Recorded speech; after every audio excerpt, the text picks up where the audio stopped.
Del computador. No olviden, desde ahora estoy grabando, ¿eh?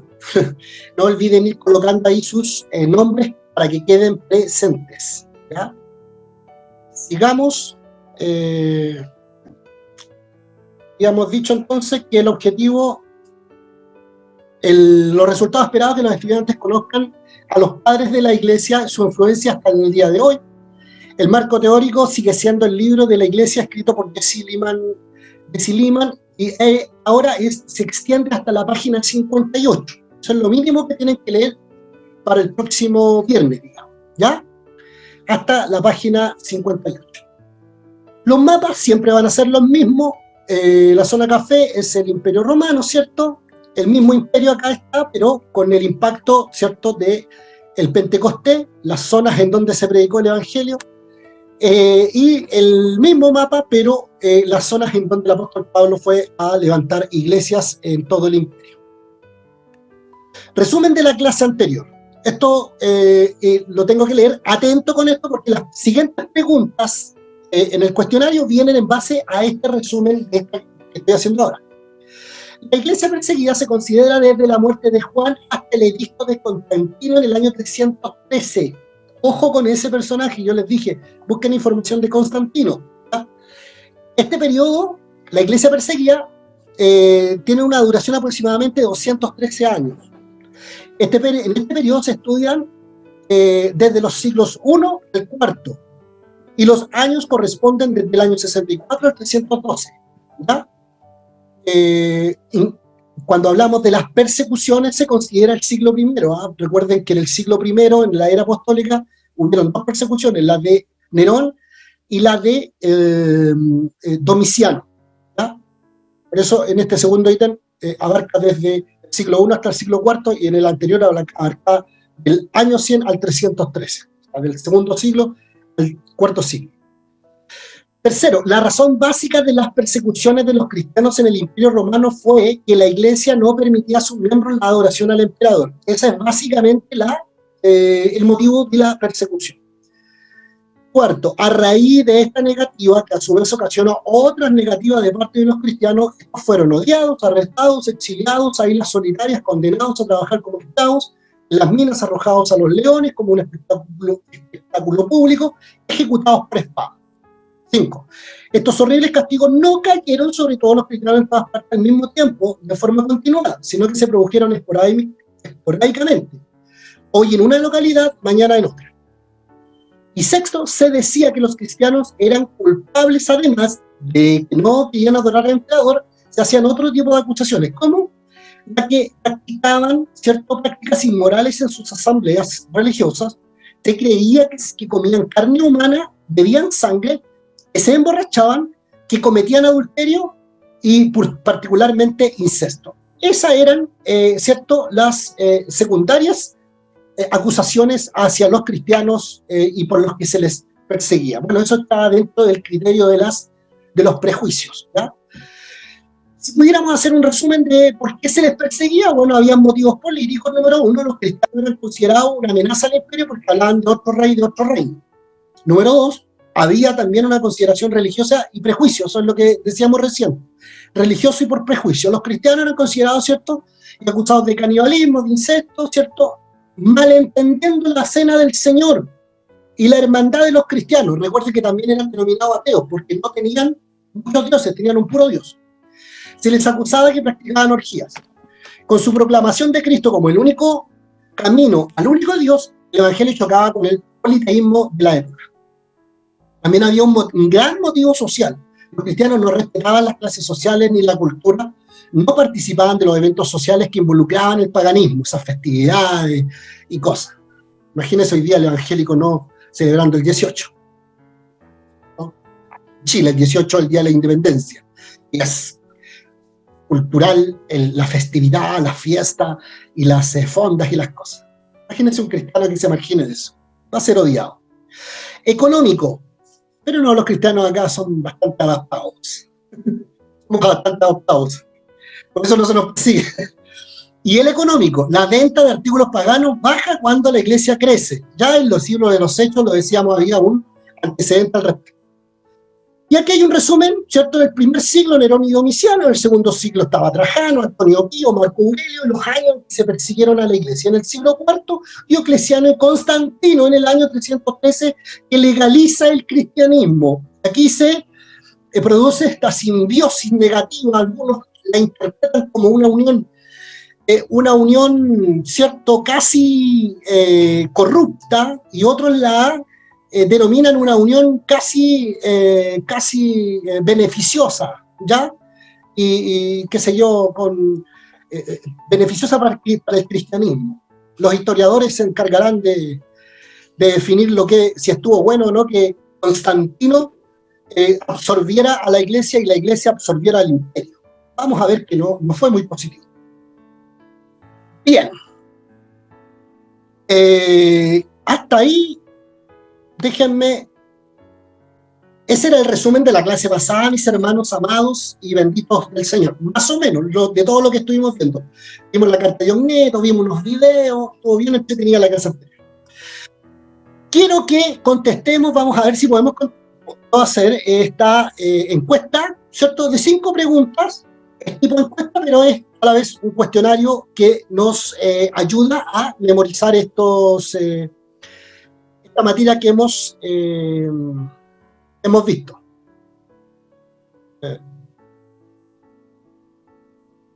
Déjenme ver si...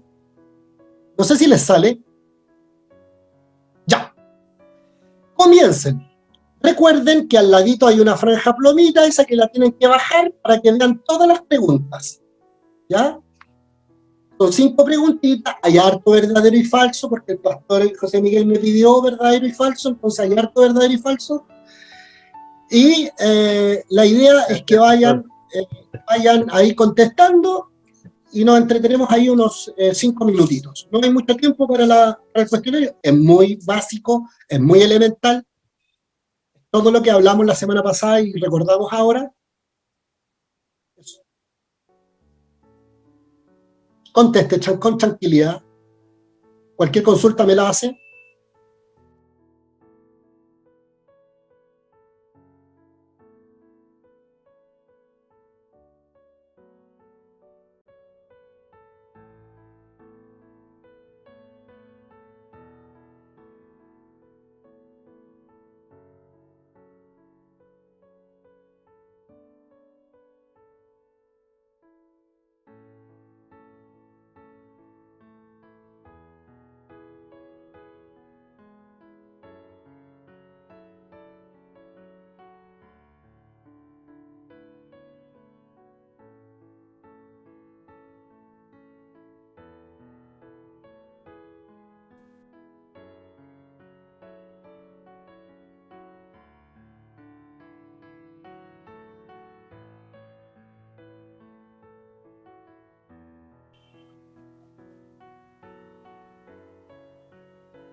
Recuerde que esto no es identificable, si se equivoca, nadie lo va a enjuiciar, ni castigar, ni perseguir. No va a llegar, no se va a ir a los leones.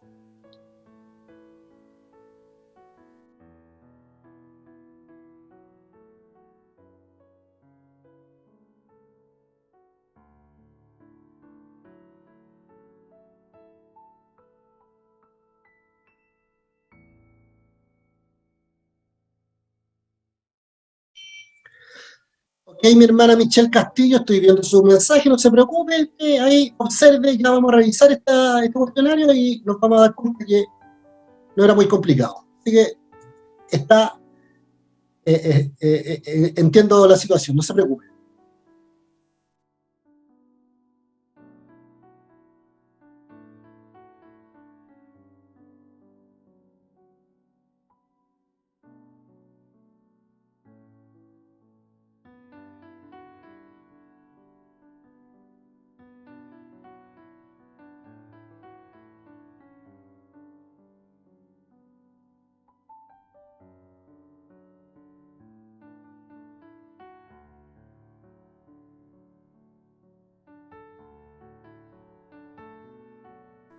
¿Sale cuánto, doctor? Ya son 3 minutos 36, 38. A los 5 voy a parar la encuesta. Así que le queda 1 minuto más o menos y medio.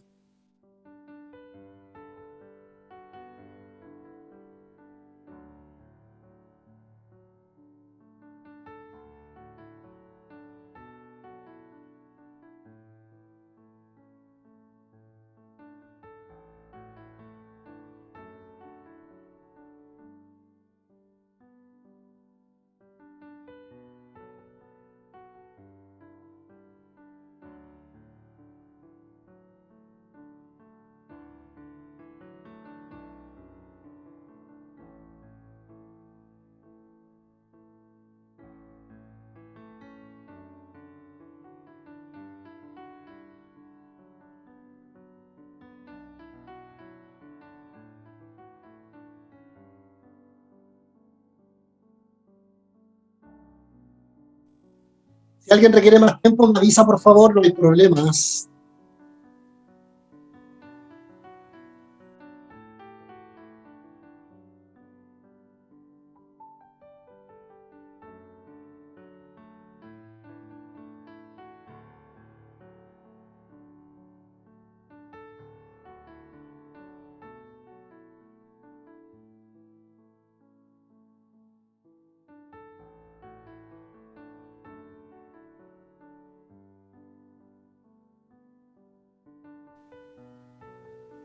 Pastor, no se escucha.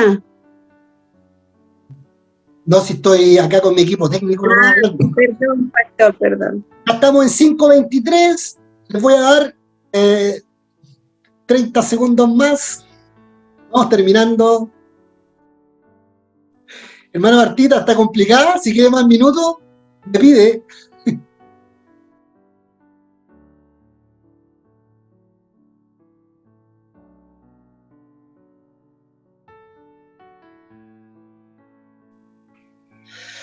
Ya. Tengo un 77% de personas que han contestado. Eso es harto. ¿Ya? 6 minutos. Ya, vamos a detener esto. Y relaunch, ¿cierto? Es share result. Ese es mostrar, ¿no? Ahí está. Pueden ver, ¿cierto? Ya, ahí pueden ver los resultados. Vamos a ir revisando una por una. Número 1, la iglesia perseguida se considera desde la muerte de Juan hasta el edicto de Constantino en el 313, 213 años aproximadamente, verdadero. Ya, un 86% contestó verdadero. Ahí hubieron algunos falsos, 2 de 14. A mis hermanos ahí que pusieron falso, carita triste. Número 2, la razón básica de la persecución de los cristianos en el Imperio Romano fue que sus miembros buscaban la adoración del emperador. Buscaban la adoración del emperador. Eso obviamente era falso. Falso, porque ellos no buscaban la adoración del emperador, ellos rechazaban adorar al emperador. Hubieron 8 de 14 falsos, 6 de 14 verdaderos. Ahí yo creo que había una trampa en realidad en la pregunta, así que si se confundieron varios, era para que lo hiciera con más, para que lean con más cuidado. Número 3, los primeros cristianos fueron odiados, arrestados, exiliados a islas solitarias, condenados a trabajar como esclavos en las minas, arrojados a los leones como un espectáculo público y ejecutados a espada. ¿Verdadero o falso? Verdadero, así fue, 13 de 14. Ahí hubo un alumno que dijo que eso era falso. Carita triste, pero lo bueno es que no sabemos quién es, así que no hay problema. Estos horribles castigos no cayeron sobre todos los cristianos en todas partes al mismo tiempo ni en forma continuada, sino que se produjeron esporádicamente, hoy en una localidad y mañana en otra. Eso es verdadero. Ojo ahí, verdadero. No se puede decir que el Imperio Romano durante los 4 siglos, permanentemente y continuamente, ¿cierto? Y con la misma intensidad en todo el imperio persiguió a todos. No. fue esporádico, a veces más fuerte que no. De hecho, se cuentan 10 persecuciones. Entre medio hubieron otras que son menores, pero las 10 más importantes se cuentan, ¿verdad? Y era lo que habíamos visto en la línea de tiempo ahí. Entonces respondieron que era verdadero eso, y 3 que era falso. Pero es así. Y número 5, señale 2 de los 4 motivos mencionados que agrupan los motivos de las persecuciones. 2 solamente, ¿cierto? Y una era el motivo político. Los cristianos eran considerados una amenaza al imperio porque hablaban de otro rey y otro reino, y es verdad. Esa era buena. Motivo artístico, obviamente que no, porque no tenían, no eran artistas, no eran, ¿cierto?, cantantes, ni escultores, ni nada, ¿cierto? El tercero era un motivo social. Los cristianos no respetaban las clases sociales, la cultura, ni participaban en los eventos sociales que involucraban el paganismo. Esa era la segunda razón. Y la cuarta era el motivo de la envidia. Los primeros cristianos eran muy ricos y tenían muchas posesiones, por eso se les perseguía. Mentira, eso, no, falso, perdón. Entonces los 2 motivos eran, ¿cierto?, el motivo político y el motivo social.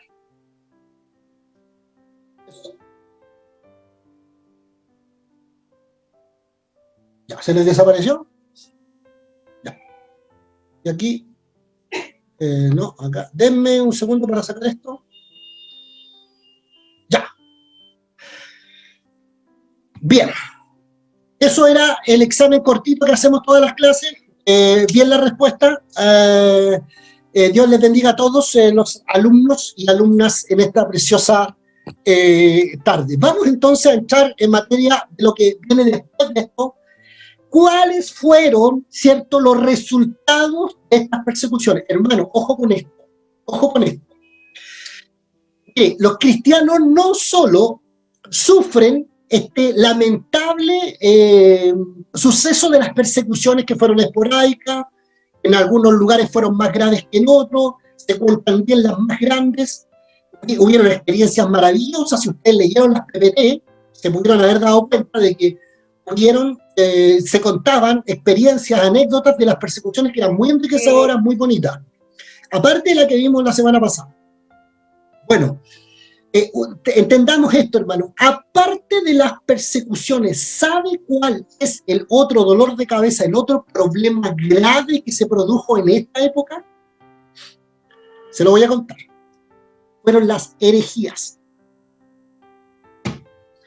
Estos 3 siglos, segundo, tercero y cuarto, en la cuna, es el semillero, en la cuna, el semillero de las enorme cantidad de herejías que atacaron, a contar de este tiempo, de las persecuciones, en paralelo.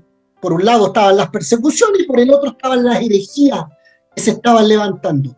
En la época con mayor cantidad de herejías. Herejías, escuche esto, que están y llegan y están activas, algunas de ellas hasta el día de hoy. ¿Usted cree que nos hemos librado de las herejías de esos primeros siglos? No es así.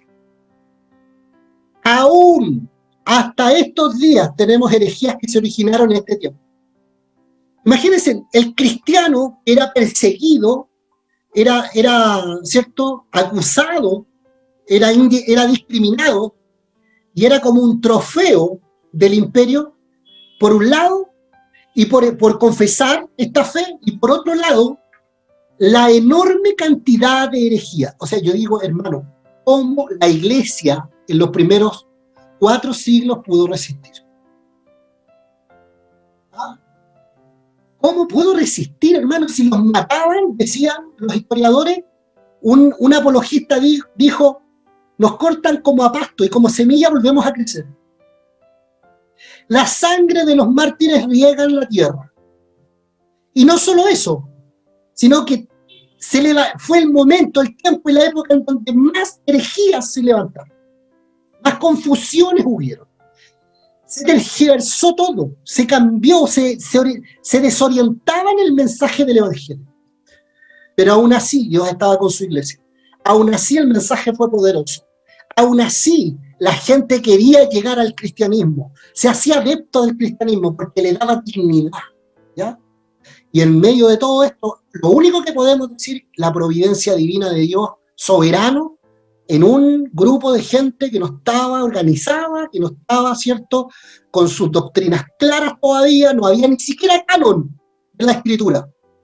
Ni siquiera el canon de la Escritura, solamente el Antiguo Testamento. Pero el Nuevo Testamento no existía en esa época. Eso se iba a formar en el 300 y tanto después, el canon del Nuevo Testamento. Tenían solo las epístolas del apóstol Pablo y los apóstoles, que eran escritos que circundaban por las iglesias, circulaban. Imagínense. Pero el mensaje era claro, el amor al prójimo, ¿cierto? La dignidad al ser humano, la presencia del Espíritu Santo, la convicción de la deidad, la relación, el convencimiento del cristiano de una deidad con la que Dios de manera soberana se relaciona con esta persona. Eso fue muy fuerte. Algunos decían, Plinio le dijo a Trajano, ¿se acuerdan? Es imposible hacer que renieguen los verdaderos cristianos. Cristianos chamuscaditos habían, eran los primeros que renunciaban. Iban al emperador y le prendían incienso y adoraban. Pero el verdadero creyente, imposible hacerlo cambiar, decía Plinio a un emperador. Ya, sigamos viendo esto.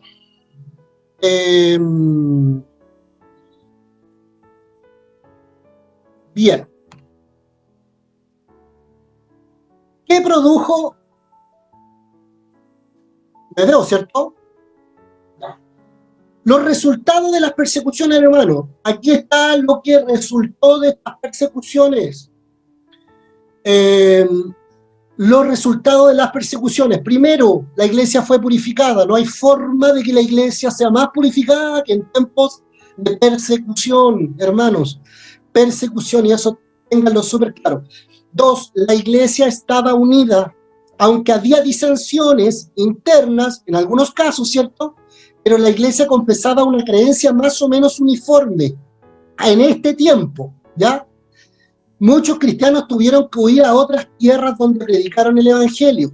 La iglesia creció hasta incluir por lo menos un 10% de los habitantes del imperio, huyendo, ¿cierto? Predicando y manteniendo su mensaje vivo y que la gente quería, ¿cierto?, llegar al evangelio. Los apologistas durante este periodo de persecuciones produjeron defensas razonadas del cristianismo. Algunos negaron a Cristo y después buscaron ser restaurados a la iglesia. Su readmisión produjo mucha controversia en la iglesia, hermanos. Eso se lo quiero comentar. Fue tal la controversia en la iglesia en esos años que ¿qué hacían con estos que habían negado a Cristo? ¿Qué hacían con estos que habían ido a encender el incienso al emperador? Se formó una tremenda controversia, porque resulta que esas personas, después que dejaban de ser perseguidas, querían volver a incorporarse a la iglesia. Pero cuando lo veían llegar al pastor Juvenal, que había renegado contra Cristo, ¿cierto?, para no nombrar a nadie, el pastor Juvenal le pusieron una espada aquí en el cuello y le dijeron: tienes que renegar contra Cristo, prender incienso al emperador y tendrás vida, tú y tu familia.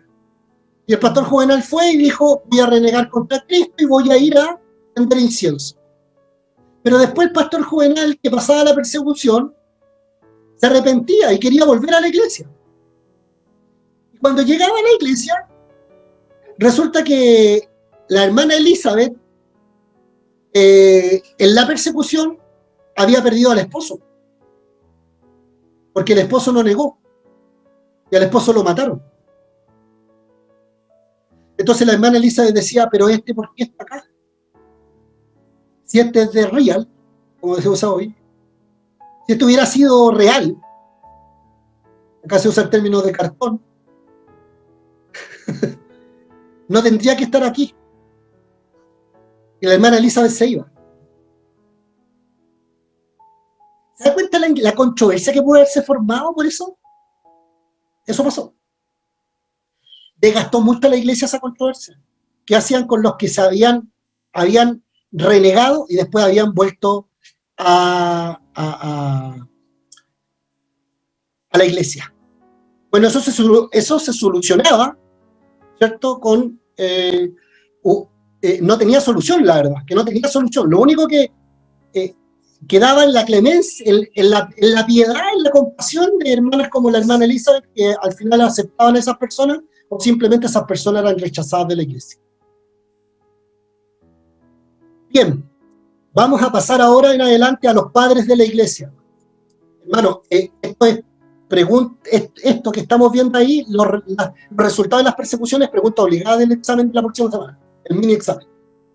La iglesia fue purificada, estaba unida, ¿cierto? Había disensiones, y era que no.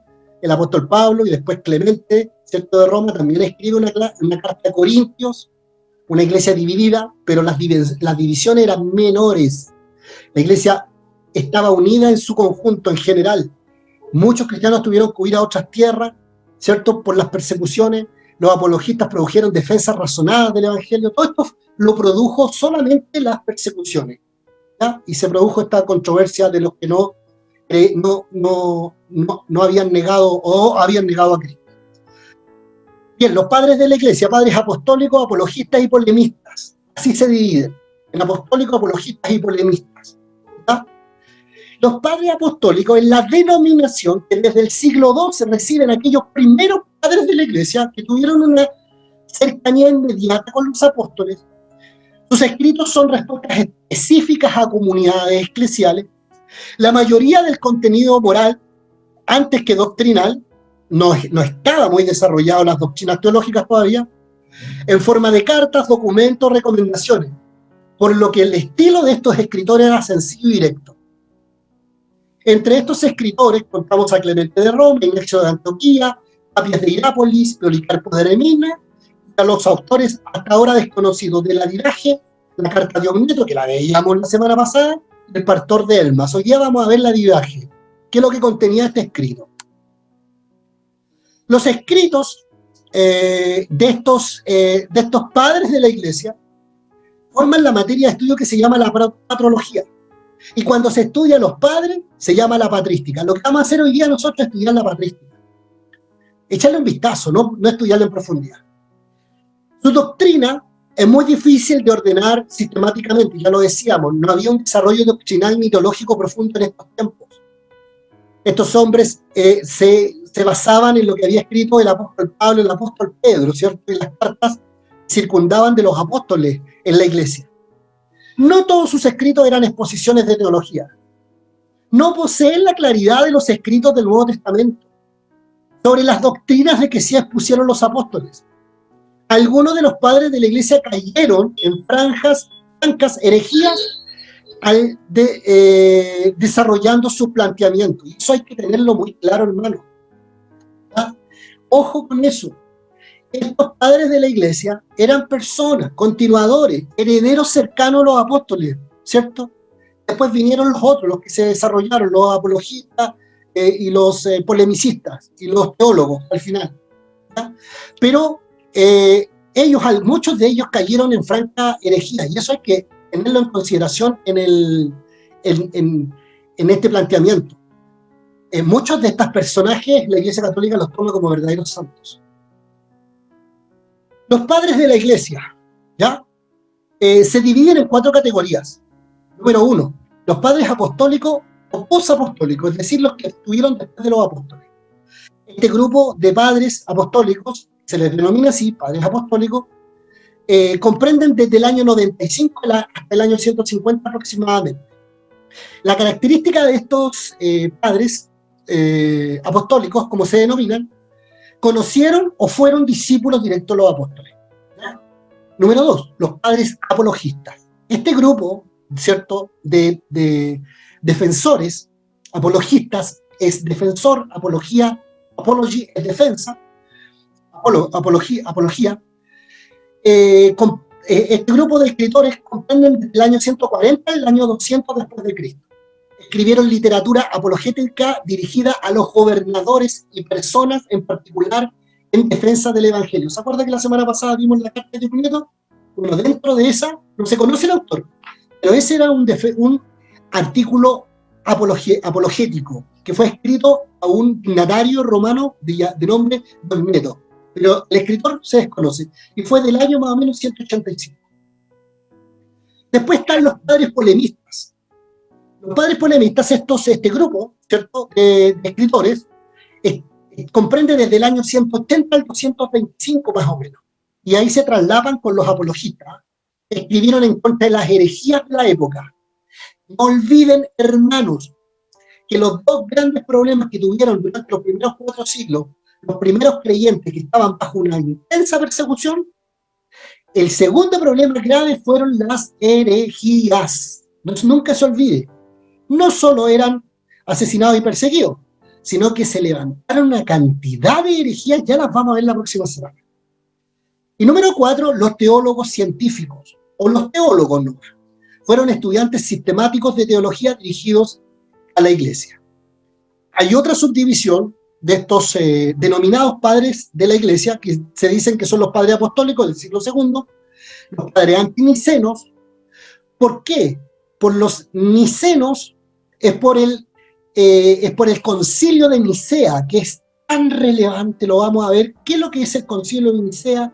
¿En cuándo tiene su fecha? Es tan relevante ese concilio que hasta los padres de la iglesia se consideran, ¿cierto?, considerando ese concilio.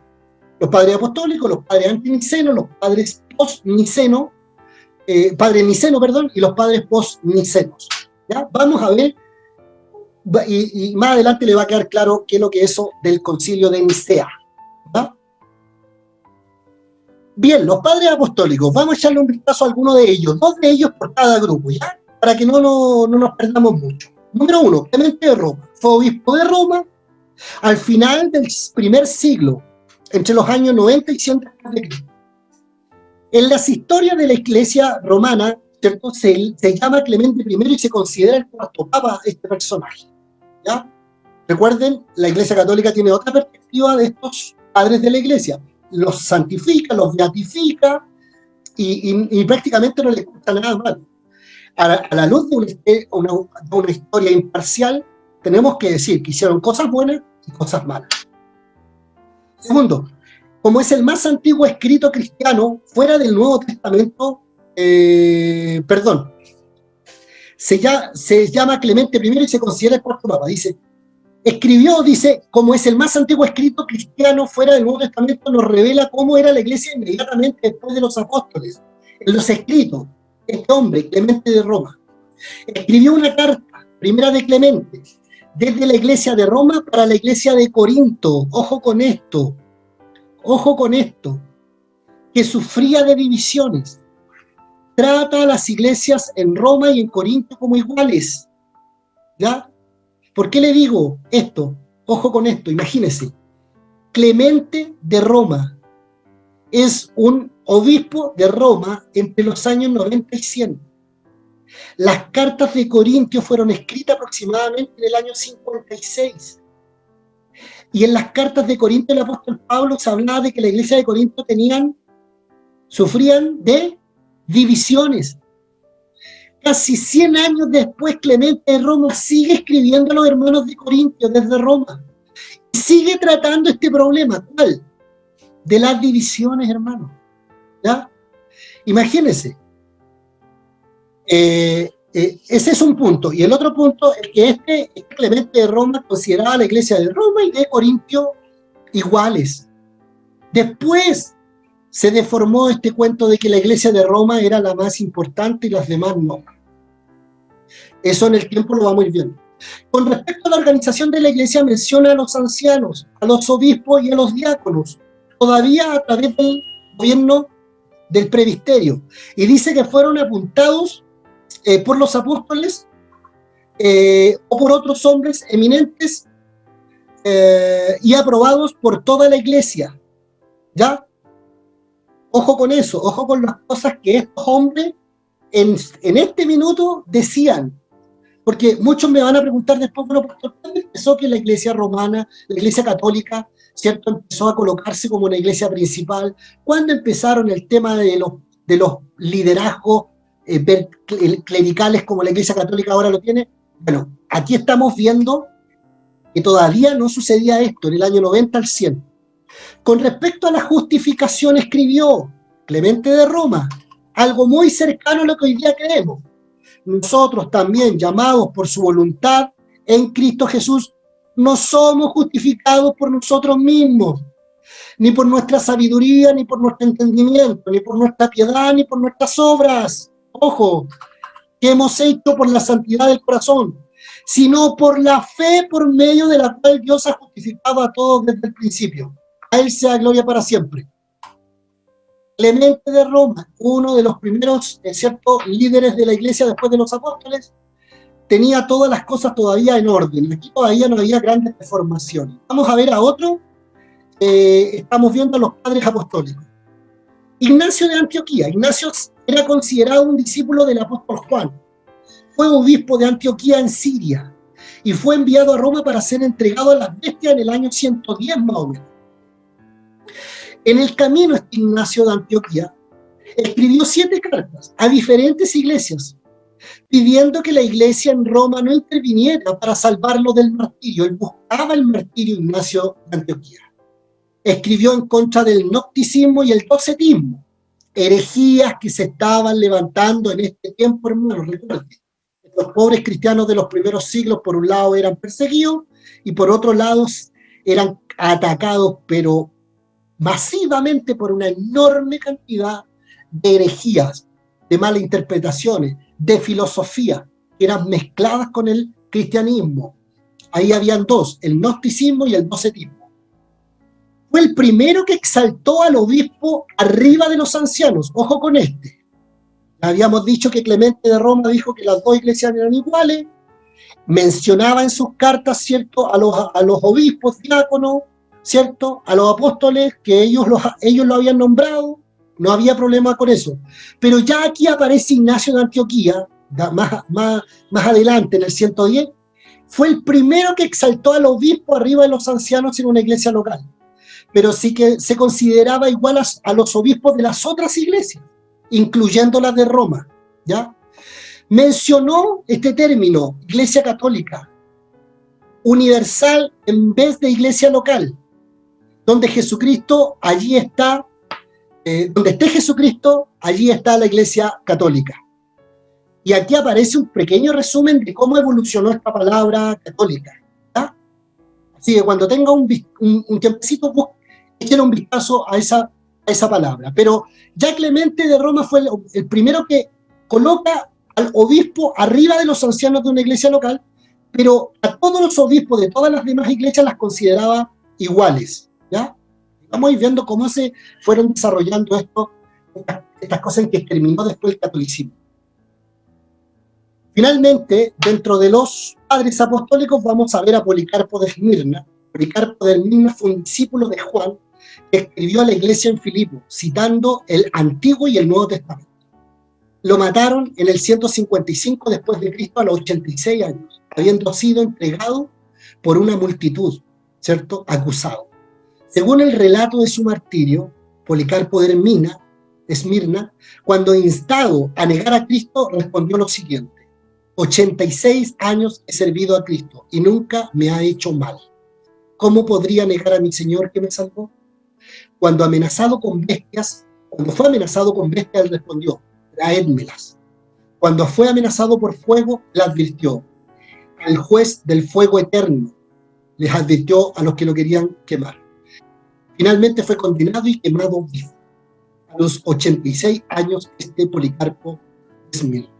No tiene un gran aporte en literatura ni nada de eso. Entonces, vemos a 3 personajes, ¿cierto? Clemente de Roma, Ignacio de Antioquía y Policarpo de Esmirna, que son considerados, ¿cierto?, los padres apostólicos, son los sucesores directos de los apóstoles, ¿ya? Y algunos de los hitos importantes de ellos. Vamos a ver ahora a los padres apologistas. Estos son los padres que defendieron, que escribieron tratados defendiendo el cristianismo. El primero, Justino Mártir. Justino Mártir tiene su participación dentro de los años 100 al 166. Defendió el cristianismo contra la calumnia de los romanos y la doctrina de los judíos, buscando tolerancia para los cristianos, ¿verdad? No olvidemos que no solo el judaísmo también era un gran problema para el cristianismo, no solo del apóstol Pablo, sino que después, y hasta el día de hoy. Hasta el día de hoy la Iglesia Cristiana Evangélica adopta costumbres, ritos, observa simbología judía, ¿ya? Bueno, Justino Mártir, entre el año 100 al 166, defendía al cristianismo de estas desviaciones. Este Justino Mártir era de Palestina, eventualmente se mudó a Roma. Había estudiado la filosofía griega y quiso demostrar que el cristianismo había superado lo mejor de las filosofías griegas, ¿ya? Insistió en la superioridad y prioridad temporal del cristianismo sobre el paganismo y argumenta que Jesús es el Mesías, ¿ya? Utilizó profecías cumplidas, un argumento para los judíos, y muchos argumentos filosóficos para los romanos, ¿ya? Este Justino Mártir se apoyó en la idea del logos universal, de que los filósofos griegos aprendieron lo mejor de sus ideas. Sin embargo, solo los cristianos conocen el logos plenamente en Jesucristo. Lo mataron a este hombre en Roma por orden del emperador Marco Aurelio. Pero hizo más obras todavía.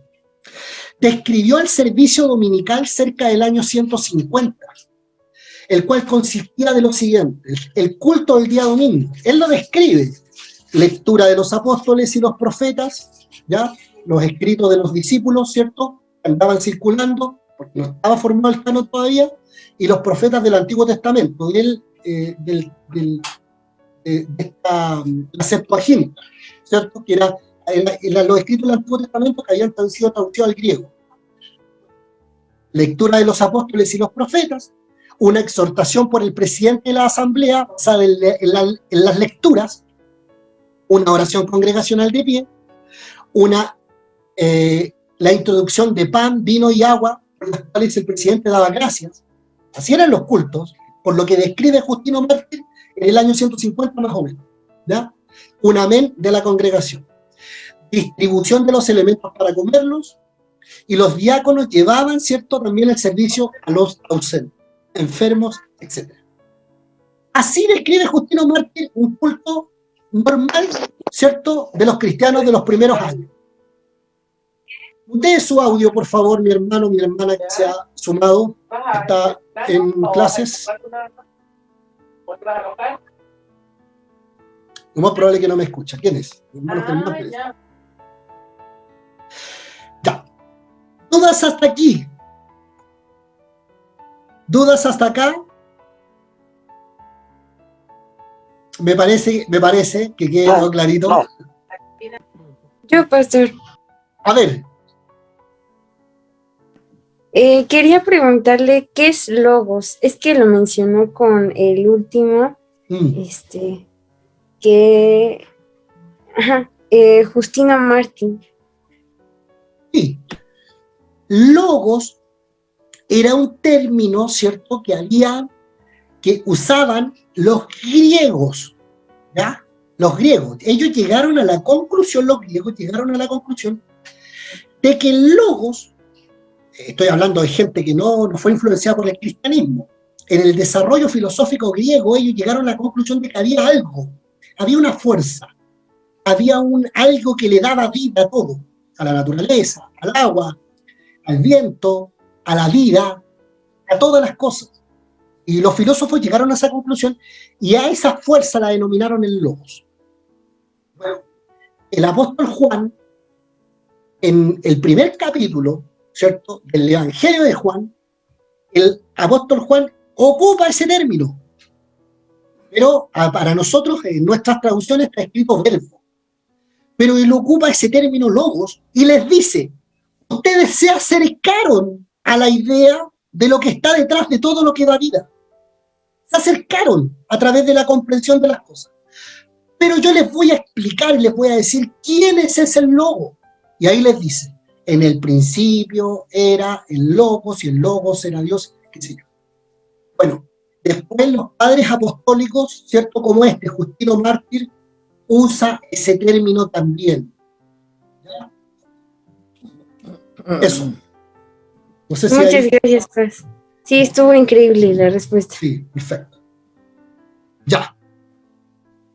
Más dudas, háganme preguntas, por favor, porque después mi jefe ve el video y dice, si no te preguntaron es porque no están entendiendo nada.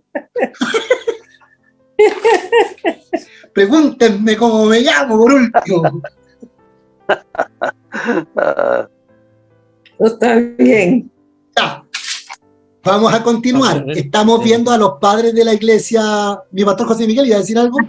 Sí, era con respecto a lo que estaba hablando usted delante de las herejías, estaba acordando de que decía usted hasta actualmente, y nos encontramos, bueno, no se les llama herejía, pero se les llama secta, y tenemos muchas en nuestro tiempo y tenemos varias, y muchas veces cohabitamos con ellas y no nos damos cuenta.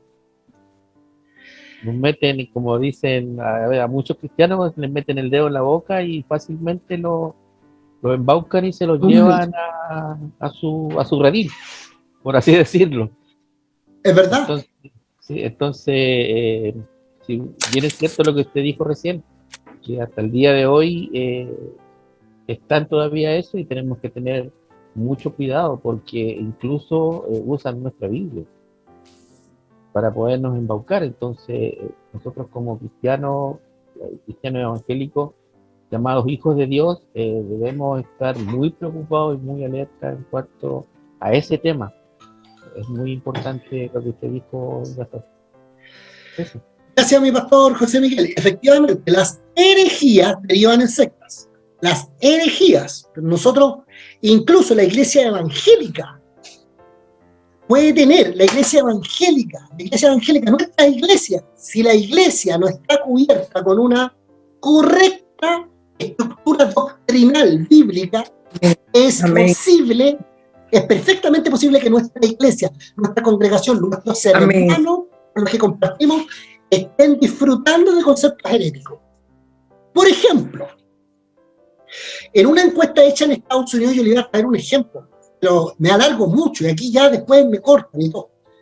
Pero hay en Estados Unidos, hace 2 años atrás, Ministerios Ligonier hizo una pregunta a los norteamericanos, estamos hablando del año 2017, 18. Le preguntaron a los norteamericanos, un país protestante, cristianizado por el protestantismo. Más del 70% de los cristianos protestantes en Estados Unidos creían que Jesucristo era una creación de Dios. Más del 70%. Eso se llama el arrianismo. Esa herejía surge aquí, en estos años, en los primeros 3 siglos. En el 2018, casi 21, 20, todavía hay cristianos que no saben de la coeternidad, con su consustancialidad del Padre con el Hijo y del Espíritu Santo. ¿Por qué? Porque la iglesia evangélica le da preferencia al entretenimiento de las personas, para que las personas lleguen a la iglesia y vengan y le hagamos ofertón, para que si no vienen por una cosa, vengan por la otra, pero que vengan. Pero no les enseñamos las doctrinas elementales. Y al no entender las doctrinas elementales, claro, somos tierra fértil para herejías. ¿Ya? Por eso el neopentecostalismo le ha hecho un gran daño a la iglesia pentecostal y a la iglesia en general. ¿Ya? Es por la ausencia del conocimiento elemental de las doctrinas más básicas que están en el cristianismo, pero las desconocemos. Y esas redundan también en sectas, como lo decía el pastor José Miguel, por ejemplo, el mormonismo, los testigos de Jehová, son todas sectas que se formaron con los años con base en esto. Esas 2 sectas, los testigos de Jehová y el mormonismo, creen que Jesucristo es una criatura, es un hermano de Satanás, según una dice, el otro es un hijo nomás, etc.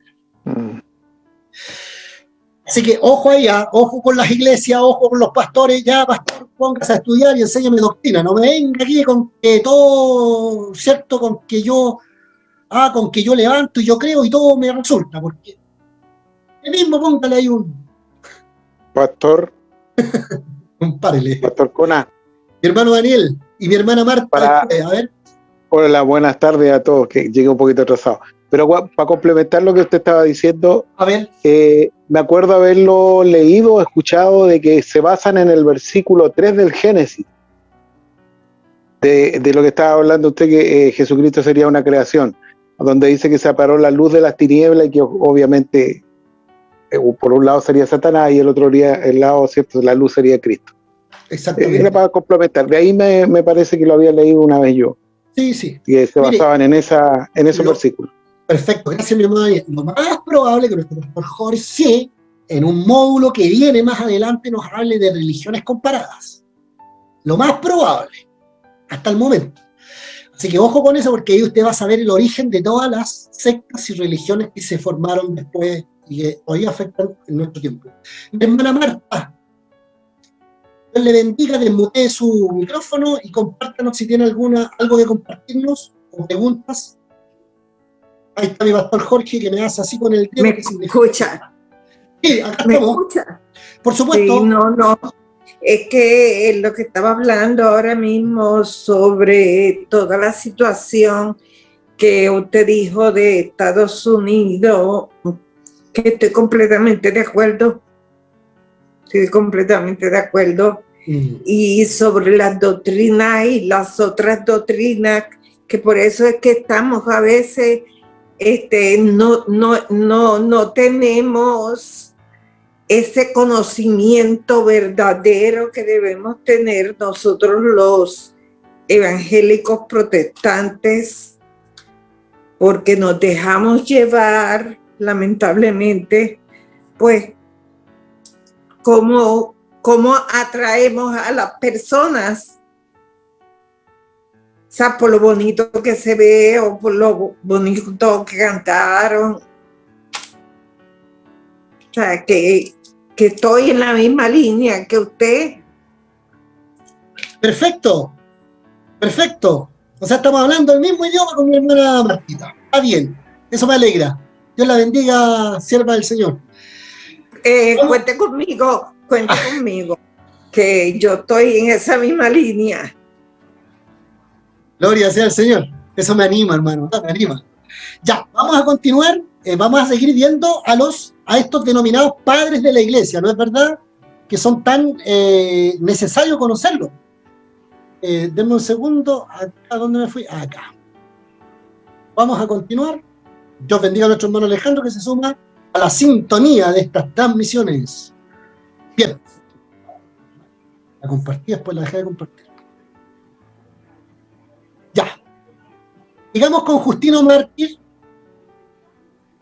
Entonces, nos enseñaba un poquito aquí acerca de cómo eran los cultos, cómo él los describió.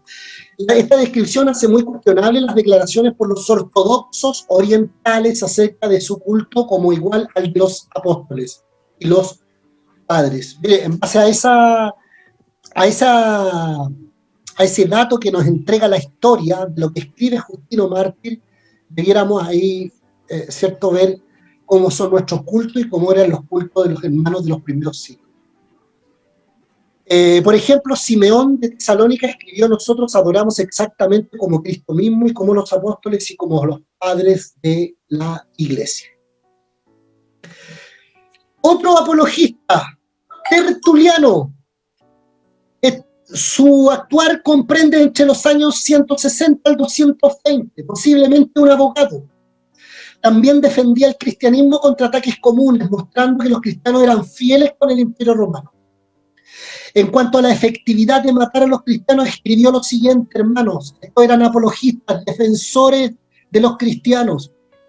Dice, describía lo siguiente: cuando querían matar a los cristianos, él los defendía, decía, ni su crueldad tan exquisita, le decía a los romanos, les conviene a ustedes.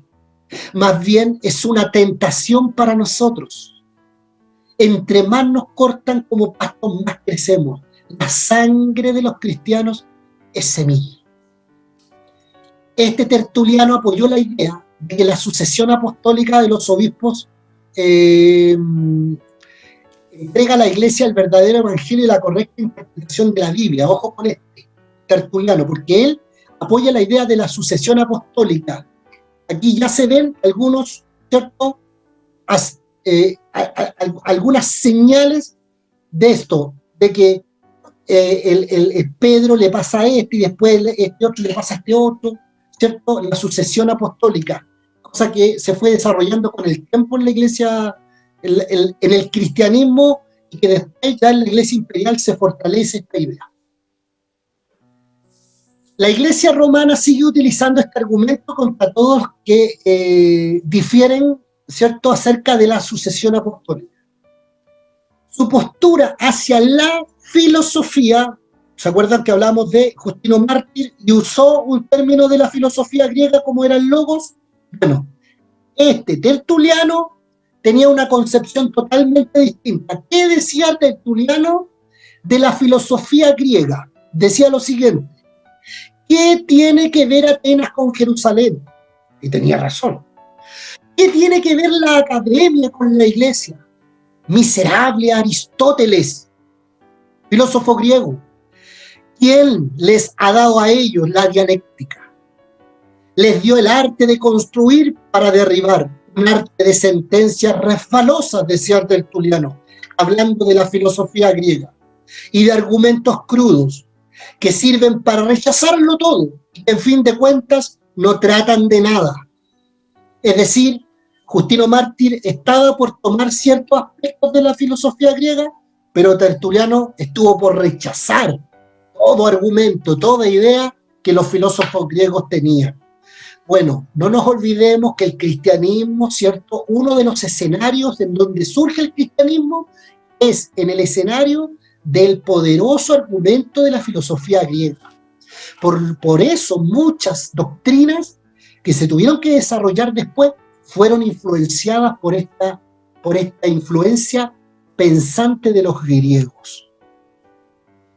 El Contrapraxias es un escrito que él escribe. En su Contrapraxias explicó y defendió la doctrina de la Trinidad. Ojo con Tertuliano, ve que hacían cosas buenas, pero también hacían cosas malas a veces. Él formula, ¿cierto? Y su fórmula llegó a ser aceptada,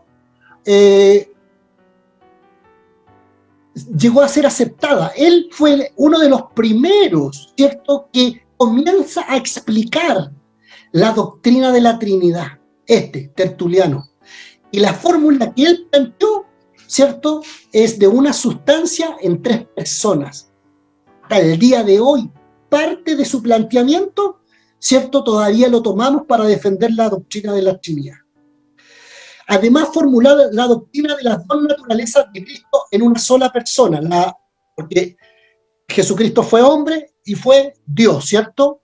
Y eso tiene que queda muy claro, ¿cierto? Pero después, con el desarrollo, ¿cierto?, del cristianismo, hubieron algunos que dijeron no, Jesús solo fue hombre, y después dijeron no, Jesús fue solo Dios. Bueno, Tertuliano afirmó esta doctrina de las 2 naturalezas de Cristo.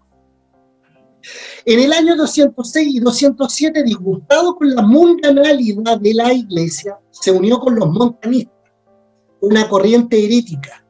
Irónicamente, el que contribuyó tanto a la formación de la iglesia romana la dejó posteriormente.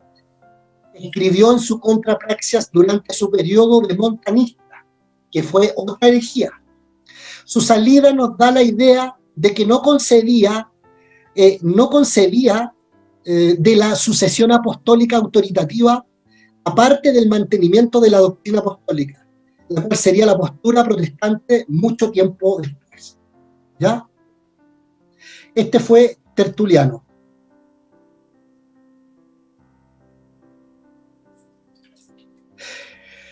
Ya, entonces ahí estuvimos viendo, hemos estado viendo padres apostólicos, ¿cierto?, los sucesores de los apóstoles. Después vimos los padres apologistas, vemos 2 casos, Justino Mártir y Tertuliano, y ahora vamos a ver a los polemistas, Ireneo, Hipólito y Cipriano. Vamos a tratar de ver algunas de sus obras. Ireneo, del año 130 al 202. Ya. Sí, estoy viendo ahí una pregunta que me está entregando el chat, ya las voy a contestar. Denme un segundo. Ireneo, del año 330 al 302, nació en Asia Menor y fue discípulo de Policarpo de Esmirna, quien había sido discípulo del apóstol Juan. Llegó a ser anciano y luego obispo de Lyon en Francia, o de Lyon en Francia. Escribió contra las herejías, en la cual refutó especialmente el gnosticismo. Se da cuenta que casi todos estos personajes luchan contra el gnosticismo, que era la filosofía griega del conocimiento, ¿cierto? De la búsqueda de un conocimiento más profundo, usando argumentos bíblicos en contra de la especulación agnóstica. Afirmó que los obispos son los guardianes de la fe apostólica, la doctrina recibida de los apóstoles y el concepto del canon del Nuevo Testamento. Eso lo hizo Ireneo. Estos son los polemicistas. Se puede ver que tan rápidamente el sistema episcopal monárquico dominó la Iglesia, posiblemente porque era un sistema más eficiente en tiempos de persecución que el presbiterianismo original. Además, el obispado sirvió para dar seguridad a los creyentes quienes se enfrentaban con herejías. En un sentido, era natural que la Iglesia imitara la jerarquía del Imperio Romano. Sin embargo, el sistema jerárquico produjo mucho mal fruto a través de la historia de la Iglesia. Ojo con eso. Ireneo, ¿cierto?, defendió, ¿cierto?, este sistema episcopal monárquico. Y aquí ya se comienza a no solo a poner a los obispos como por sobre los demás, sino que se empiezan a colocar a líderes, ¿cierto?, individuales por sobre otros. Bueno, una de las explicaciones, mi hermano, es por qué pasa eso, que en algún minuto los primeros cristianos comenzaron a usar estos liderazgos por sobre otros liderazgos.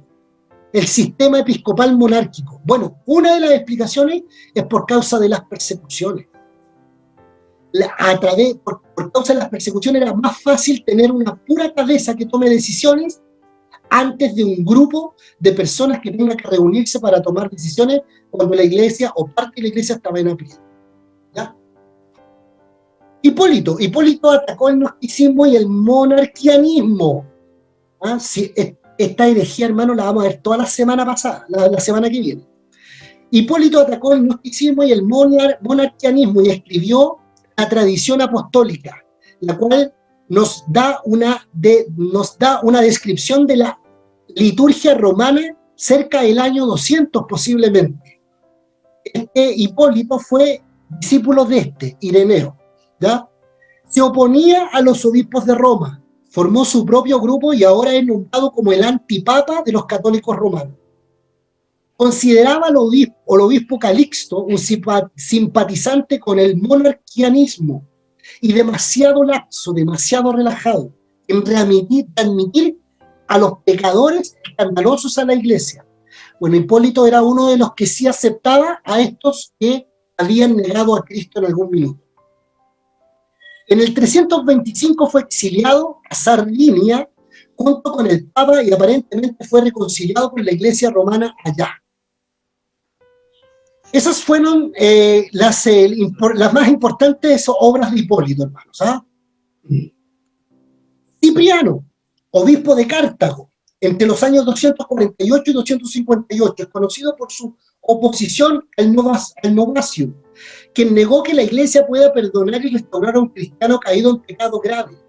Fue un pastor célibe y pobre que luchaba por la unidad de la iglesia en medio de conflictos sobre la readmisión de los que habían negado a Cristo. ¿Se acuerdan del conflicto? Bueno, también Cipriano había sido un defensor de estas personas. Se oponía a Esteban, obispo de Roma, a quien dirigió como su colega llamado hermano. Su actitud hacia los obispos de Roma muestra que no consideraba superiores a los otros obispos, pero reconocía que estos ejercían más influencia que otros en el occidente. Cipriano sostenía que los herejes deberían ser bautizados de nuevo al regresar a la iglesia y Esteban lo negaba. Ahí habían problemas entre los obispos de las iglesias. Para reconciliar el Antiguo Testamento con el Nuevo Testamento, consideraba a los ministros como sacerdotes y la Santa Cena como sacrificio. Y después tenemos a los teólogos de Alejandría. Por ejemplo, Clemente de Alejandría enseñó la Academia Cristiana en Alejandría, ¿cierto? Intentó demostrar la superioridad del cristianismo sobre la filosofía griega, se opuso a las herejías, inventó la idea del purgatorio. Ojo, con este Clemente de Alejandría, él fue el que inventó la idea del purgatorio para purificar el alma y preparar a las personas para estar con Dios. Orígenes fue discípulo de Clemente, del mismo anterior, y profesor de la escuela de Alejandría. Su papá fue martirizado y quiso unirse con él, pero su mamá le escondió la ropa el día en que el papá fue martirizado para que no pudiera salir de casa. Escribió extensamente con una base ortodoxa, pero con algunas ideas fuera de las aceptadas. Desgraciadamente, su manera de interpretación sigue siendo muy popular hoy en día. Él es Orígenes, el padre de las alegorías, ¿ya? Costumbre tan, ¿cierto?, tan criticada en hermenéutica. Ahí teníamos, hermanos, a los padres de la iglesia, ¿ya?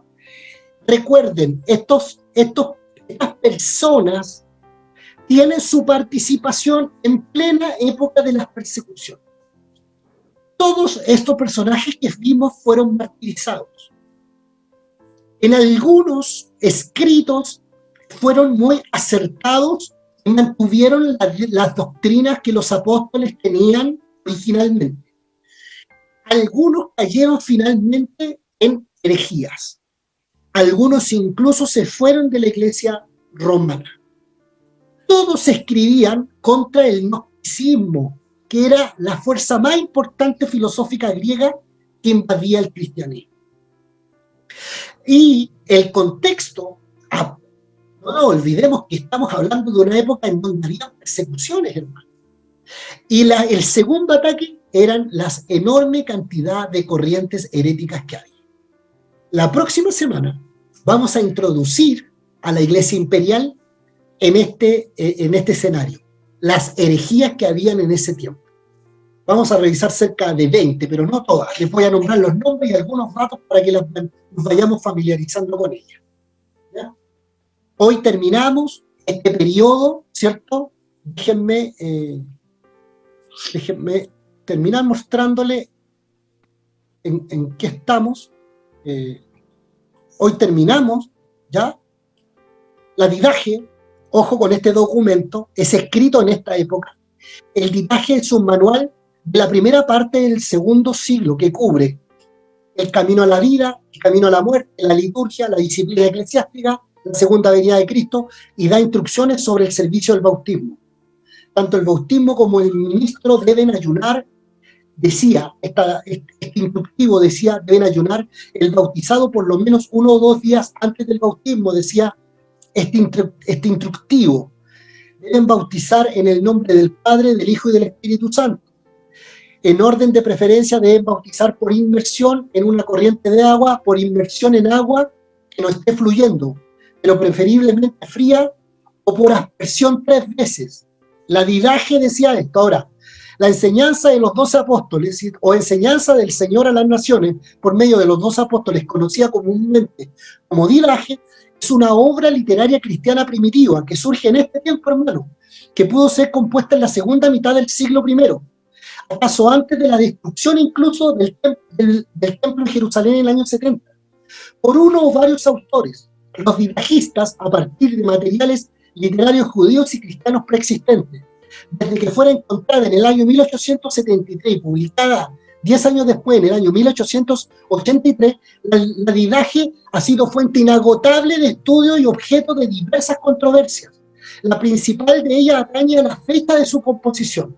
De ser cierta, la datación más temprana que se ha propuesto a la Didaje podría ser la regla u ordenanza religiosa utilizada por algunas comunidades cristianas, más bien judeo-cristianas, unas pocas décadas después de la muerte de Jesús. ¿Ya? Es un interesante documento escrito en esta época. Entonces, ¿qué estamos terminando? La iglesia perseguida, desde la muerte de Juan hasta el edicto de Constantino. La próxima semana vamos a terminar de ver las herejías y vamos a ver a este personaje Constantino. ¿Qué sucede después? La Iglesia imperial, hermanos. Desde el edicto de Constantino hasta la caída de Roma en el año 313 al 476, 163 años aproximadamente. 163 años. Entonces, mis hermanos amados, vamos avanzando en la época, en los tiempos, y eso me tiene muy contento, que vayamos allá, estamos llegando ya al siglo IV. Preguntas, comentarios, por favor, mis hermanos, hermanas, antes de terminar. Doctora Verónica. Bueno, herejía todavía hay mucha, bueno, en comentarios que dicen de repente que los cristianos no respetan a la Virgen María o que odian a los católicos. Hasta ahora hay eso, porque de repente uno tiene que estar explicando, conversándole, hablándole con la palabra. Entonces todavía hay herejía también dentro de la iglesia, que muchas veces también dice que nosotros estamos llamados a hacer guerra espiritual y se hacen grupos de guerra espiritual y van para allá y van para acá. Entonces también hay todavía dentro, y eso también por ignorancia de no leer la palabra. El anhelo también de no conocer a Dios, porque si yo quiero conocer a Dios, tengo que leer la palabra. Tengo que leerla, el Señor me revelará de a poco y también tomará otro instrumento, así como tomó al hermano Alejandro, a usted, al pastor, a otro, para ir avanzando más y conociendo más al Señor en nuestra intimidad.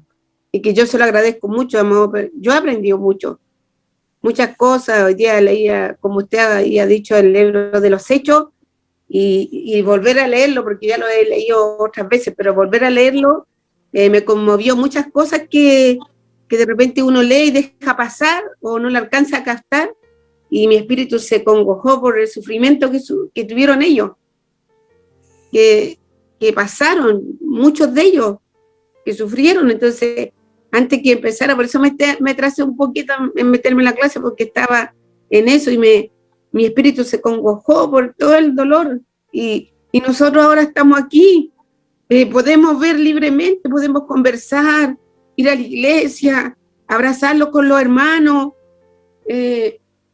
pero el costo que pagaron ellos fue demasiado alto, muy alto, para que nosotros ahora no vamos a aprovecharlo.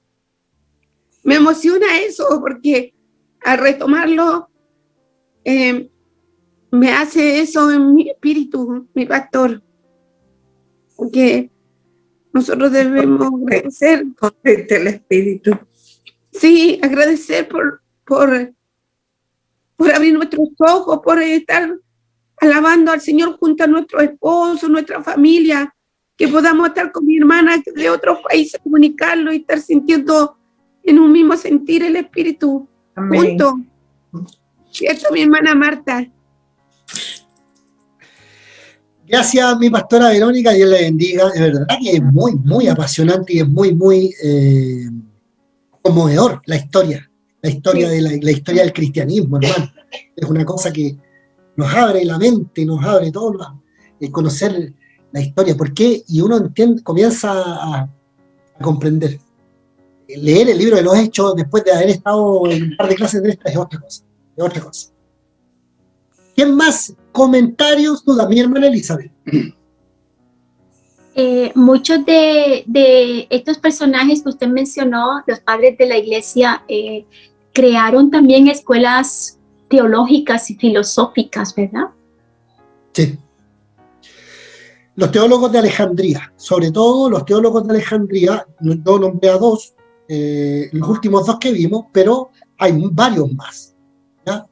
Y sí, ellos dos pertenecían a una escuela teológica en Alejandría, que era, no olvidemos que Alejandría era el sector del norte de África en donde existía la mayor cantidad de judíos, ¿cierto?, exiliados, ¿ya?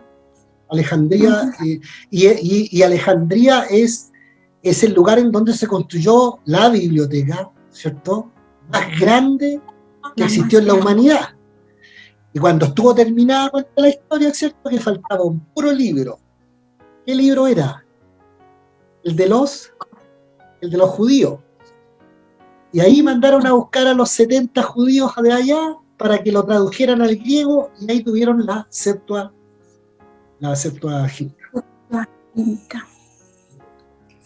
Septuaginta. Estaba pensando las palabras de la pastora Mónica, relacionadas también con los comentarios que usted hizo sobre estas personas que eran cristianas y luego renegaban del cristianismo porque o aceptas la herejía o aceptas adorar al emperador, o te matamos a ti, matamos tus hijos, matamos tu familia.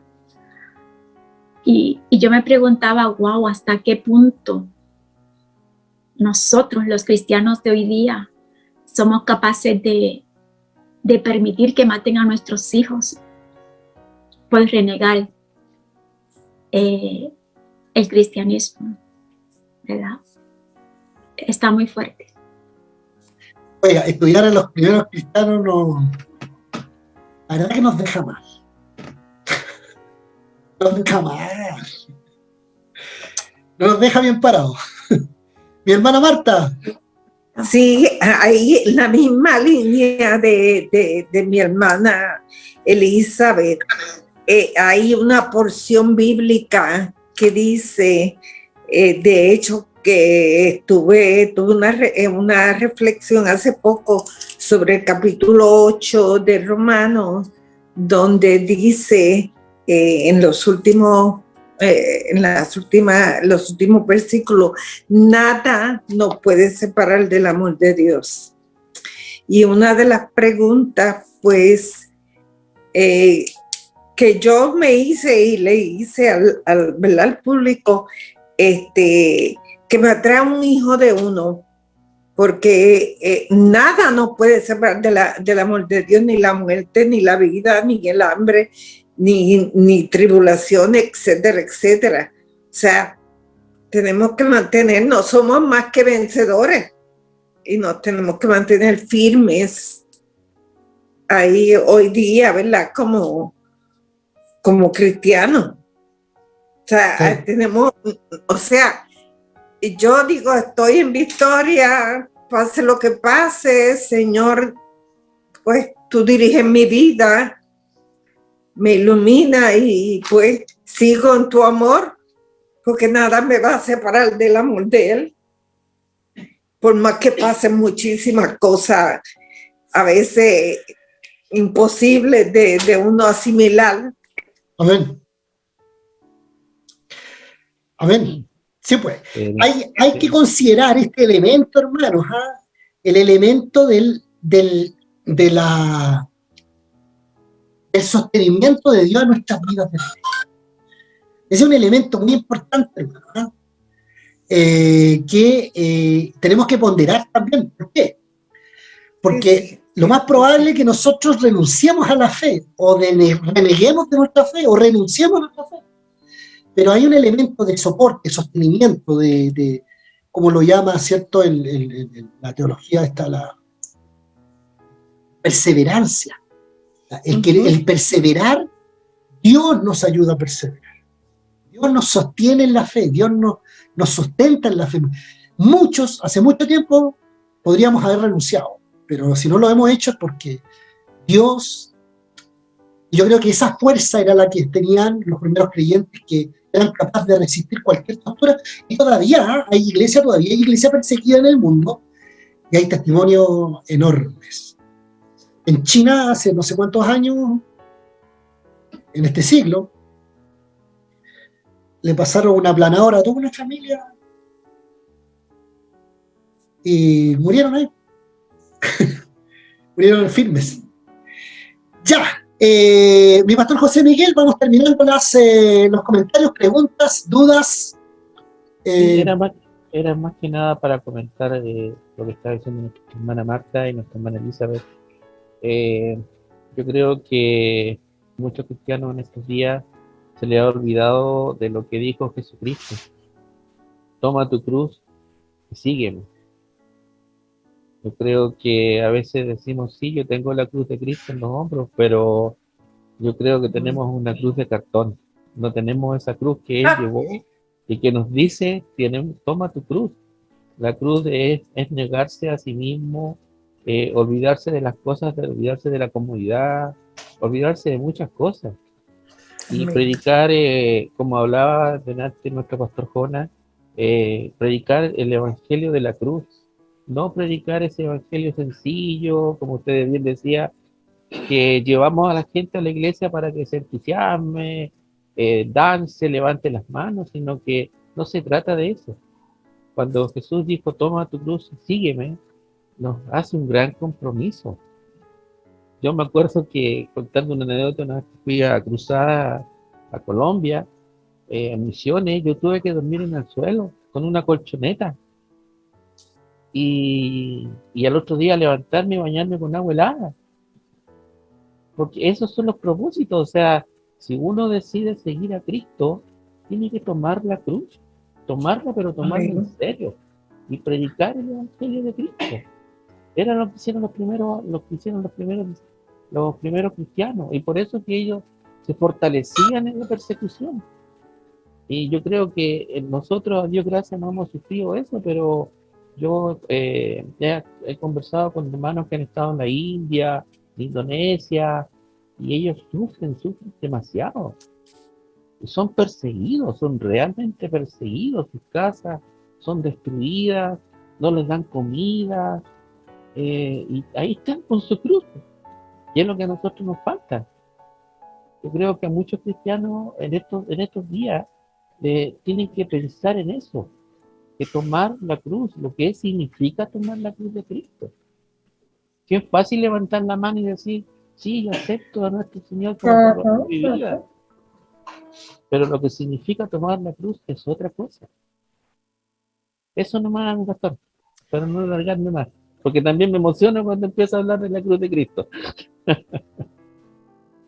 Qué precioso tiempo, mis hermanos. Qué precioso tiempo es poder meditar en esto, en la fe de los primeros creyentes, en la línea de la sucesión después de los apóstoles, cómo vivieron, cómo experimentaron el Evangelio, la fuerza que tuvo Dios, el poder del Espíritu Santo para que en estos creyentes se reflejara lo que lograron hacer, la hazaña que lograron, hermano. Fue una hazaña, pero de proporciones incalculables, hermano. Si la iglesia debió haber sido exterminada. La iglesia debió haber sido exterminada. Fueron destruidos prácticamente todos los libros del Nuevo Testamento. Todos. Los originales, quedaron copias. O sea, después de todo esto, ¿sabes lo único que yo pienso? Dios tuvo que haber estado detrás de esto. Amén. El último comentario, si alguien más si quiere comentar, mi hermana Julia, sí. Que nosotros nos olvidamos de que cuando los apóstoles anduvieron con Jesús, Él les hizo una pregunta crucial. ¿Están ustedes dispuestos a beber de la misma copa que yo bebo? Y a nosotros se nos ha olvidado eso, y a la iglesia nunca menciona que estamos en tiempos tan acelerados del tiempo final, y que nosotros como iglesia y los que pues hemos tratado de estudiar más profundamente la verdad del cristianismo, tenemos que alertar a nuestros hermanos que, como dice la palabra, que lo que ha de ser será, y que es lo que será aquello que ya fue, y que nosotros nos estamos acercando aceleradamente a esos mismos tiempos del comienzo de la iglesia, y que la iglesia no le está dando el énfasis que debe darle a lo que está ocurriendo, porque es lo que estamos viendo, el fin de los tiempos, y lo que nos espera a nosotros es precisamente eso. O sea, que nosotros tenemos que prepararnos también para eso, que de lo que ha de ser será, y lo que será es lo que ya fue, porque nosotros somos los que vamos a vivir eso, si lo vamos a ver así. Imagínense que nos viene la persecución, hermano, por toda esta deconstrucción del occidentalismo. Esta deconstrucción del occidentalismo donde va a ser despojada la humanidad de todos los conceptos judeocristianos. Y vamos a volver al origen filosófico griego. Exacto, vamos en donde va a ser ley, amparado por la ley, el infanticidio, amparado por la ley, ya es el aborto, todo. Es la reconstrucción de todos los conceptos judeocristianos occidentales con que están formando nuestras estructuras sociales. Y el que piense distinto tiene que ser muerto. Y esta es la generación que le tocará vivir eso. Y eso es inevitable. Y eso es inevitable. Es inevitable. O sea, que aferrémonos a gobierno, aferrémonos a posiciones políticas, pero es inevitable. Lo vemos como algo lejano, pero ya lo estamos viviendo. Acá en Chile el presidente dijo, no, si a los cristianos voten por mí porque yo voy a detener todas estas leyes. Y ahora dijo, no, ya ahora se pueden casar los del mismo sexo. Es inevitable, todo lo van a hacer. No importa el color político. Será. ¿Sí? Tiene toda la razón mi hermana Julia. Así que, así que hermano, Dios nos infunda valor, Dios nos infunda sentido original del Evangelio, Dios nos infunda fuerza, Dios nos infunda realismo, búsqueda, oración sincera a Cristo, a Dios, a la fe, al Evangelio, a los principios, y nos haga valientes, fuertes. Pero tenemos que prepararnos. Y esa es la única forma. Algo muy serio. Sí. Muchas gracias, mi hermana Julia Ivette, me encantó su intervención y... Para la gloria de Dios, amén. Dios le bendiga mucho. Yo partí solito, no estaba ni mi director académico, ni mi pastor jefe, así que yo no sé a quién de los dos le voy a dar la oportunidad para que termine esta humilde clase que hemos tenido hoy día viernes. Mi pastor Jorge o mi hermano Alejandro. Le entrego esta clase, Dios les bendiga.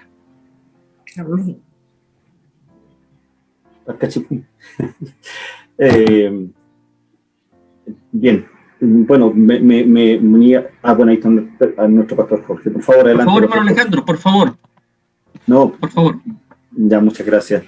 Bueno, la verdad que me unía al final, terminando ahí mi clase de griego, que estaba muy interesante. Y la verdad es que llego al clima de esta clase, pero me gozo al escucharles lo significativo que ha sido para ustedes.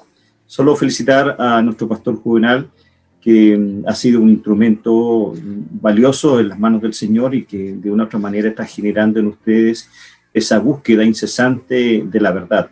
Y eso es lo que al final nos debe interesar. Da lo mismo que esté en pantalla haciendo una clase, lo importante es lo que es la obra del Espíritu Santo en el corazón de cada uno de ustedes. ¿Y qué es lo que estamos consiguiendo? Nuestro objetivo principal en nuestro instituto, formar líderes conforme al corazón de Cristo, de tal manera que puedan servir de manera eficaz en sus iglesias locales. No nos interesa formar teólogos, no, ni siquiera nosotros somos teólogos, somos estudiosos un poco más de ellos, pero lo que nos interesa es formar el carácter de Cristo en ustedes. Amén. Eso es lo que nos interesa. Así que felicitar a nuestro pastor Juvenal y a cada uno de ustedes por la perseverancia, por la constancia que han tenido todo este tiempo para con nosotros como Instituto Bíblico. Así que les invito a que podamos cerrar nuestros ojos. No sé si nuestro pastor Jorge quiere decir algo antes de despedirnos. Sí, me alegra mucho todo lo que hoy pudimos compartir, pudimos escuchar. Y no vengo a vender ni a regalar, vengo a recomendar. Este buen libro se llama Hasta lo último de la tierra. Hasta lo último de la tierra.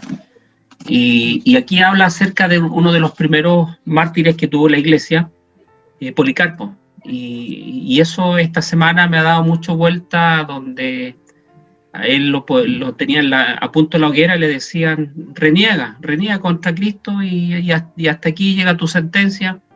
Y sus palabras que me quedaron dando vuelta en el corazón, 86 años, decía, 86 años. He servido a mi Señor y nada malo me ha hecho, nada malo me ha hecho. ¿Cómo poder renegarlo? Y esas palabras estos días me conmovían mi corazón. Me conmovían mi corazón al pensar que si nos ponemos a analizar lo que Dios ha hecho por nosotros, lo que Él nos ha dado, lo que Él nos ha regalado, lo que Él nos ha hecho con nosotros en nuestras vidas. ¿Qué mal nos ha hecho el Señor? ¿Qué mal nos ha hecho? ¿Y cómo no amarle? ¿Cómo no amarle a quien nos ha amado tanto nosotros? Amén. Y estas palabras de Policarpo han marcado mi corazón estos días, y hoy cuando el pastor las volví a mencionar, y creo que hay algo que Dios, en lo personal, me está haciendo reflexionar en este tema. O sea, llegará el momento en que nos van a decir, tu trabajo, tu posición, tu situación, cualquiera sea, reniega tus principios, reniega tus valores, pero creo que este es el tiempo de mantener aún más viva el fuego del Espíritu Santo en nuestros corazones, más fuerte que nunca, que lo que hoy estamos viviendo sea la leña para que el fuego en nuestro espíritu, en nuestro corazón, arda aún con más fuerza.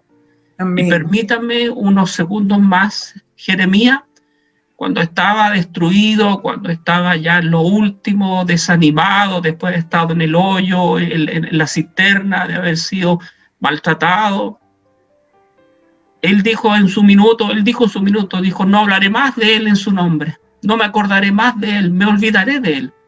Pero Jeremías dijo, había en mi corazón como un fuego ardiente. Traté de sufrirlo, dice. Otra versión dice, traté de ignorarlo, pero no pude. Hermanos, creo que el fuego del Espíritu Santo tiene que arder con más fuerza en nuestros corazones este tiempo. Amén. Gloria a Dios, pastor. Gloria a Dios. Tiene que arder el fuego del Espíritu Santo en nuestros corazones. Amén. Hermosa labor estamos haciendo de instruirnos. Hermosa labor. Pero tiene que estar el fuego también en nuestros corazones. Amén. Amén. Dios les bendiga. Discúlpenme, mis hermanos. Amén. Gloria a Dios, pastor. Amén.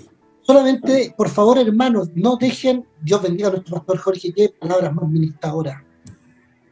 No dejen de anotar sus nombres para que queden presentes, por favor. Gracias. Amén. Wow. El que comenzó en nosotros la buena obra, sin duda la perfeccionará hasta el día de Jesucristo. Amén. Amén. Oremos al Señor, pero recuerde, después de orar y despedirnos, deje su nombre ahí en el chat para que nuestro pastor pueda ponerlos presentes. Señor, te damos infinitas gracias en esta ya noche, Señor, esta fría noche de otoño. ¿Cuántos de nosotros hoy día despertamos, Señor, entendiendo la necesidad que tenemos de depender de usted a cada segundo? Señor, cuánto tú has hecho por nosotros. Si la obra más grande, más significativa que tú hiciste en nuestro corazón es darnos un nuevo nacimiento, es regenerar nuestra vida. Amén. Señor, tú nos amaste primero y de esa manera nosotros te podemos amar hoy día. Tú nos invitas, Señor, a que te conozcamos, para que te podamos amar de la mejor manera, Señor. Padre, ayúdanos a descubrir, Señor, en la historia, particularmente la historia de a quienes tú usaste, Señor, para imitar, Señor, el ejemplo de cada uno de ellos. Amén. Señor, enciende cada día nuestra llama, nuestra lámpara, para que podamos alumbrar a otros. Aleluya. Ayúdanos, Señor, que la luz del Evangelio podamos llevarla, Señor, a cada rincón donde tú nos pones. Hay cansancio, a veces angustia, a veces desesperación, a veces no tenemos el deseo, Señor, de seguir adelante. Estamos, muchos de nosotros, Señor, cansados en nuestros ministerios, pero tú eres el único, Señor, que nos puede fortalecer. Amén. Tu palabra dice que las tribulaciones del tiempo presente no serán comparables con la gloria venidera. Aleluya. Y eso nos tiene que conformar, Señor. Que todo lo que estamos viviendo, inclusive, Señor, lo que vamos a vivir, no es comparable con tu gloria venidera. Cuánto deseamos, Señor, cuánto deseamos y anhelamos, Santo, Señor, que tú te reveles de manera definitiva, Señor, en esta sociedad, porque si esta sociedad, Señor, no te conoce, difícilmente vaya a cambiar, como decía nuestro pastor Juvenal. Amén. Señor, ayúdanos, Señor, a que nuestra esperanza solo esté en usted. Amén. Ayúdanos, Señor, a confiar cada día más en sus propósitos, en sus planes, en su soberana voluntad. Ayúdanos, Señor. Amén. Señor, mira nuestro corazón. Mira nuestro esfuerzo, que muchas veces es en vano. Pero si a ti te ha placido, Señor, ponernos en cada lugar donde estamos, en el trabajo, en el barrio, Señor, en la iglesia local, en la familia en que nos encontramos cada uno de nosotros, aún en las dificultades que hoy está viviendo cada uno de nosotros, Señor, que seas tú fortaleciendo. Oramos en el nombre de Jesús por eso. Y al despedirnos, Señor, como hijos tuyos, Señor, cada uno de nosotros, anhelamos que tu presencia, que la guía soberana de tu Espíritu, Señor, siga permanentemente en nosotros. Amén. No nos suelte, Señor, la mano. Anhelamos que usted nos proteja, que nos cuide. Y ayúdanos, Señor, cada día a ser mejores cristianos. Muchas gracias te damos. Amén. En el nombre de Jesús. Amén. amén. Amén. Dios les bendiga. Que tengan Amén. un bendecido fin de semana.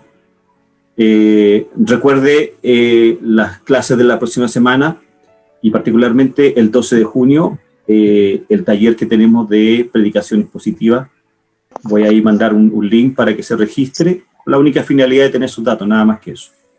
Así que están todos invitados para el sábado 12 de junio a las 18, Pastor Jorge, ¿cierto? Sí, a las 18. A las 18 horas. Vamos a ir a hacer algún taller de predicación expositiva, hacer 1 hora y media donde vamos a construir todos juntos, vamos a construir un mensaje positivo y para que, cierto, sea una herramienta también para su ministerio.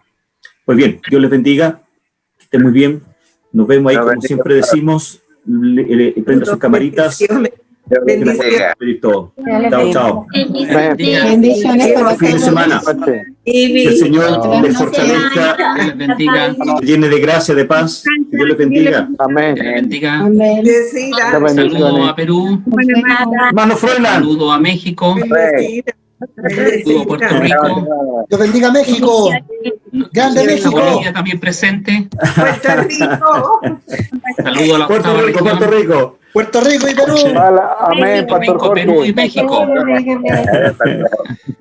Les bendiga. Muchas bendiciones. Saludos al norte y al sur de nuestro país. Amén. Bendiciones. Amén. Chao, chao. Chao, chao. Chao, hermana Catalina, Dios le bendiga. Hermano Chao, Daniel, chao. Dios le bendiga. Chao, chao. Igualmente, hermano Alejandro. Hermano Pastor Germán, Dios le Juana, buenas bendiga. Igualmente, hermano Alejandro, bendiciones. Dios le bendiga. Dios le Chao, bendiga. chao. Bendiciones. Nos vemos Bye. mañana. Hermano Víctor, Dios le bendiga. Nos vemos. Bendiciones. Ya, chao, chao. Chao. Chao.